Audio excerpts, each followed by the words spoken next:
Now that I've briefly described the chemical processes that biologists think fueled early life, let's explore why environmental difficulties played such a vital role in shaping our origin story. These difficulties, or obstacles, led us to a fundamental concept: the great importance of margin for error within self-replicating molecules. You see, obstacles acted as catalysts, propelling life forward. They paved the way for the emergence of complexity and adaptation. But why is the margin for error so crucial within self-replicating molecules? Well, let's now delve into those intricacies. During replication, self-replicating molecules are prone to errors. These errors are known as mutations. These mutations introduce variations in genetic information.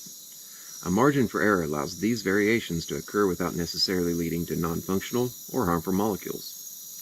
Some mutations can be beneficial, granting advantages to individuals existing within the difficult environments. A margin for error in self-replication allows for the accumulation of these beneficial mutations over time, leading to the selection of individuals possessing advantageous traits. Through this process, known as natural selection, species can adapt and evolve in response to the changes in their environment. Self-sustaining molecules originally faced harsh conditions, gradually mutated, and developed the ability to exist despite the environmental challenges that they encountered.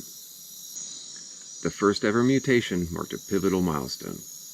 Our planet's first ever mutation signaled the moment when some self-replicating molecules had graduated to Earth's first life.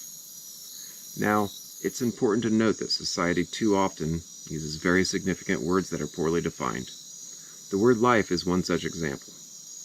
And so, when the word life is used in this series, it will be defined as anything that possesses the ability to self-replicate and mutate without the aid of another living thing. This definition seems both simple and easy for all to understand. In the depths of the pre-oxygenic era, life emerged in anoxic oceans, teeming with dissolved iron and other minerals. Organisms, that scholars have classified as anaerobic, were the pioneers of this era. They developed metabolic processes that allowed them to survive and thrive absent the presence of oxygen. Through natural ingenuity, these early life forms extracted energy through anaerobic respiration and fermentation. These organisms harnessed the energy locked within organic molecules. An organic molecule is any molecule containing carbon. Examples include very small molecules like methane and very large macromolecules like carbohydrates, lipids, nucleic acids, and proteins. Their abilities to adapt ensure their survival in the anoxic world. Anaerobic metabolism took on diverse forms. Fermentation allowed organisms to extract energy from organic compounds directly, while anaerobic respiration utilized alternative electron acceptors, like sulfate or nitrate. In a process called lithotrophy, energy was obtained from inorganic sources such as hydrogen gas or reduced minerals. The secret to their success lay in the genetic variability within the anaerobic organisms. Margin for error, inherent in the self-replicating molecules, played a pivotal role. Mutations and genetic recombination allowed for the exploration of new pathways and configurations which continuously fine-tune their metabolic capabilities. Within the anoxic environments of early Earth, life relentlessly evolved. The optimization of anaerobic metabolic processes and the development of complex biological systems became the hallmark of this era.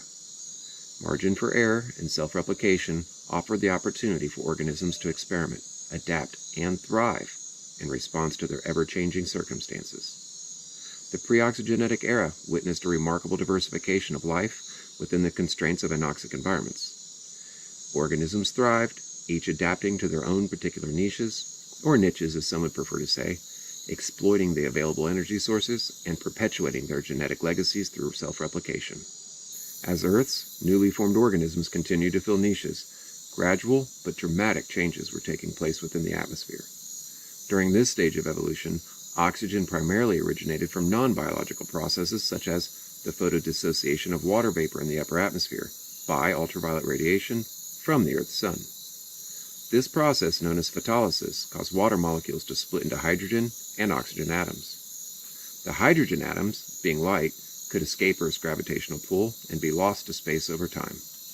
However, the oxygen atoms remained in the atmosphere, leading to a gradual accumulation over millions of years. At first, This process resulted in the presence of a small amount of oxygen in the Earth's atmosphere, commonly referred to as the oxygenation event. It's important to emphasize that the levels of oxygen during this period were still relatively low, and the atmosphere remained predominantly composed of other gases, such as nitrogen, carbon dioxide, and methane. The anaerobic organisms, unaccustomed to the ever-mounting presence of oxygen, faced significant challenges. Oxygen, being highly reactive, posed a threat to their survival.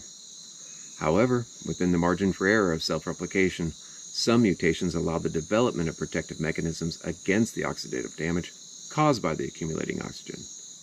This advantageous tolerance created an environmental opportunity for life forms to eventually evolve ways that facilitated the utilization of oxygen as an energy source. The process of utilizing both oxygen and light as sources for energy is known as anoxygenic photosynthesis. Over time, additional adaptations, within the margin for error, allowed for the emergence of newly mutated lineages of organisms, capable of not only thriving in oxygen-rich environments, but they also mutated in ways that produced oxygen.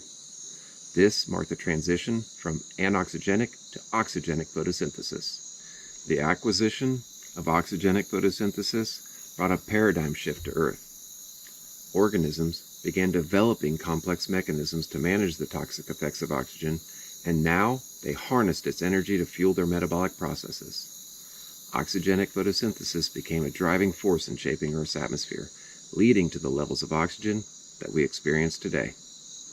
This environment was necessary for enabling the development of diverse organisms, referred to as aerobic. Okay, so in this episode, we've described both abiogenesis and evolution, the key moments in the earliest stages of single-celled life forms, and how they began to develop. The organisms that we've discussed today certainly possess all the attributes of life that we, the producers of the Gringo Curt content, presently define it. And in our next episode, we'll describe the theories of the first ever Earth Day. We'll provide the most significant and up-to-date historic markers of where along the timeline archaea and bacteria began to show up. And we'll end the episode with the first known snowball Earth.